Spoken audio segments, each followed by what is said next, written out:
आमचा हा देवांश दररोज माझ्याबरोबर डबा खातो. आज त्याला भाजी जरी भेंडीची नसली तर आईला सांग भेंडीची भाजी आईला सांग मला भेंडीची भाजी पाहिजे. आई मला भेंडीची भाजी पाहिजे. आई मला भेंडीची भाजी पाहिजे. दररोज पाहिजे.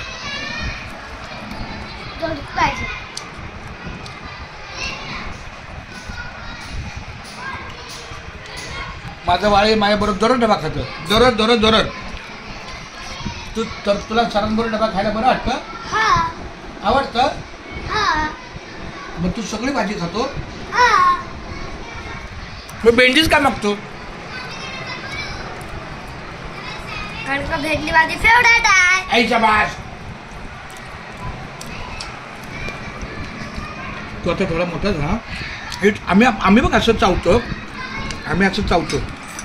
बघ मी असं चावतो पाहिजे आणि तू कसं चावत नाही.